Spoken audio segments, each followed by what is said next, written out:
Anyone who's happy and anyone who's doing well in life never has time to bitch or gossip about people. Thank you to all the girls that bullied me. You have made me who I am today. Oh, I could fully make a video on this. That would be an hour long, but I'm not going to do that. We're not going to bore you with that for now. But if you guys want more about this topic, then 100% let me know. Let's go.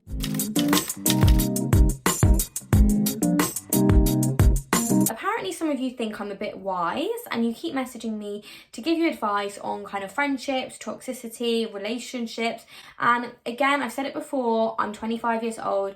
I'm only going off my own experiences and kind of my opinion and my truths. So obviously, you know, it is going to be very unique to things that I've been through, but I'm more than happy to share it with you guys if you guys are finding it useful. But just bear that in mind when you're watching my videos. So, toxic friendships.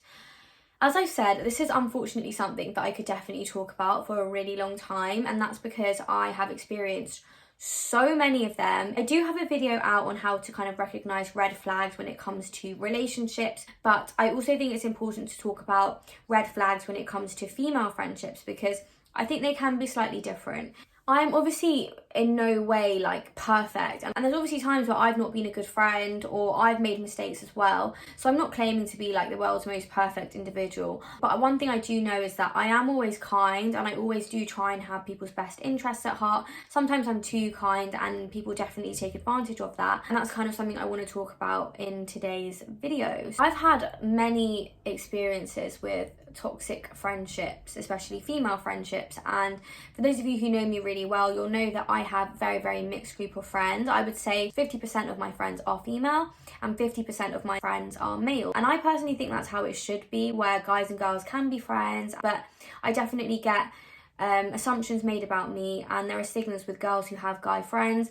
But honestly, the matter of the fact is that any problems that I've had with friends, 99% of the time have been with girls. And so inevitably, that has just led to me having a lot of guy friends as well, because I feel like to an extent, guys are very honest, straight up. They're not as bitchy. And in my own personal experience, they've always been a lot kinder to me than some of the girls that I have been friends with in the past. The other thing I wanted to note was that a lot of the girls who I have had problems with or people have been horrible to me have unfortunately been from the South Asian community. And I'm only saying this because it's happened a lot of times, not just once or twice, but there just seems to be this like underlying sense of competition or bitchiness between South Asian females, and I personally hate it and I feel like it needs to go.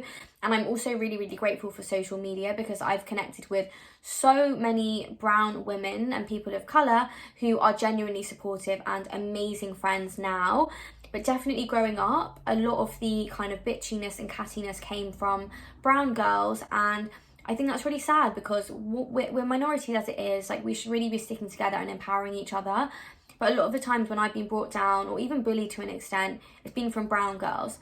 I've never really spoken about it fully, like not even with my really close friends properly, but definitely happy to do a story time about kind of my school and university experience, just like some horrible girls that I've come across along the way. But I think, yeah, there's just like a weird vibe I get from some brown girls, and I say some, not all, because I really don't want to be like painting brown females in a bad light at all. So yeah, growing up, I would say like from secondary school onwards, I went to an all-girls school, which are known for kind of being a bit more bitchy. I don't know why that is, and I personally don't agree with it because I feel like there were some amazing and really kind-hearted girls at my school. But one thing I can say is that it is quite cliquey, and so I always found myself kind of stuck between cliques or groups in that, you know, there would be all the like brown girls and South Asian girls at school, and then there'd also be kind of the sporty people who, you know, are the people who I used to play sports with pretty much every single day of my life, and I always kind of found myself to and fro between those kind of groups. However, I really did enjoy being friends with everyone in my year at school. Again, I'm not painting everyone in the same paintbrush, but I didn't have the best of experience with the brown girls at my school, and not all of them, because some of them are probably very nice but on their own. But I just think when they come together in a group, it definitely does become very gossipy and bitchy. I had people always like kind of say one thing to my face and then be completely different behind my back. I had people start rumours about me. I had people bitch about me to like various boys' schools that we would integrate with, and yeah, it just wasn't exactly a fun time for me. But I feel like I always used to just get on with it and put my head down, focus on my work, focus on my sports, and thank God I had that, because it really got me through some really shitty situations at school, in hindsight.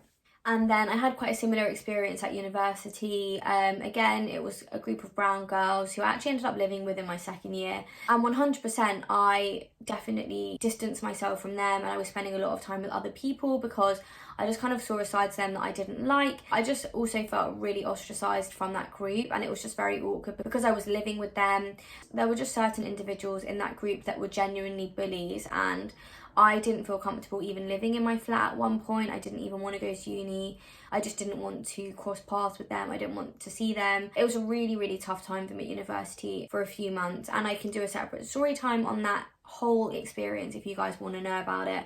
But again, I just kind of got on with it and just put my head down into my sports. And luckily I played university lacrosse at the time, so I was training like 8 times a week, I believe. So yeah, luckily I just kind of kept busy and I got on with it, and I had lots of friends outside of that flat, especially the boys. I would say if any one of you is watching this, just a massive thank you, because you guys were always there for me through really tough times, and you never judged me for anything, and you always saw the kind of good and kind-heartedness in me rather than bitching about me and trying to like constantly compete with me. There are some things that girls do that are just like toxic, like really toxic. When they're not happy for you, like you'll go tell them some good news, and they're just kind of like, oh, that's cool. Like they're genuinely not happy for you. They're just unhappy people in themselves that they just can't be happy for other people.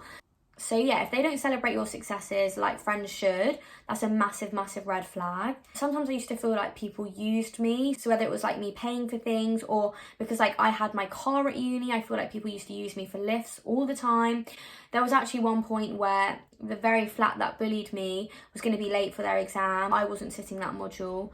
I even dropped them to that exam. Like that's how much of a rise above it person I had to be, so that they weren't late to their exam. I drove them, despite them bullying me for the entire year. I felt like people also used to use me for like my popularity. Like I'm not saying I'm like the most popular person, but I definitely knew a lot of people at uni, and often I felt like people just used me to get to know more people and then just dropped me, or just used me to get into events and like get tickets for things. So always like be wary of people's intentions, and if they're only really speaking to you when they need something, that's also a red flag.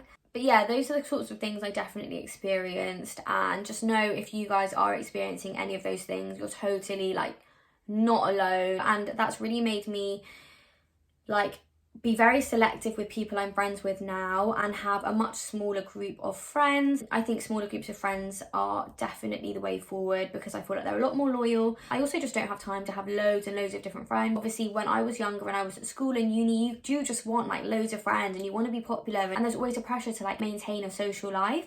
So at the time I found it really difficult that these girls were just horrible to me and didn't like me. And I also just want to make this video because if anyone else is going through it, just know a lot of the time it stems from things like jealousy. Or anyone who's happy and anyone who's doing well in life never has time to bitch or gossip about people. So the people that do, like, it says a lot more about them than it does you. All of those experiences, although were really horrible at the time, have made me really strong. It's made me so thick-skinned, and like it definitely helps me now with social media, because I definitely get trolled and hate comments a lot. And honestly, having gone through it with real life females in person, like sometimes a fake account is really nothing compared to that. So you've got to just look at the positives and things it's taught you, and it's made me such a strong, powerful woman today. So thank you to all the girls that bullied me for 5 years of my life. You have made me who I am today. I think it is really normal for girls, unfortunately, and for South Asian females to kind of have fallouts with people, and it's fine. Like not everyone is made for you in your life, and you'll 100% outgrow friendships. I think what's important to remember is that the negative feeling won't last forever, and everything happens for a reason. Honestly, one day they'll reach a point where you're just so content with your life and the friendships you have, and that's the best feeling. So I know it can be a really shitty journey to get there, especially like during school and uni. Like I can relate to it so much, but I promise you I'm here for you, and you're not alone, and I completely get it. And yeah, I know this video was a bit rambly and it was more of like a story time and just like a chat, But sometimes I feel like you just need someone else to talk about their experience to know that, you know, what you're going through is normal and you're not alone. And yeah, I guess I just kind of use that as a therapy session as well. So because I've never really spoken about any of that on social media. Thank you guys for also providing me with a platform and a space where I can talk about my feelings, because it is really therapeutic for me as well. So yeah, let me know if you guys have any other video suggestions about things you want me to talk about when it comes to friendships or relationships, because like I said, I can talk about these things for hours on end and I would love to help. Don't forget to like, comment and subscribe, and I'll catch you guys really soon. Bye.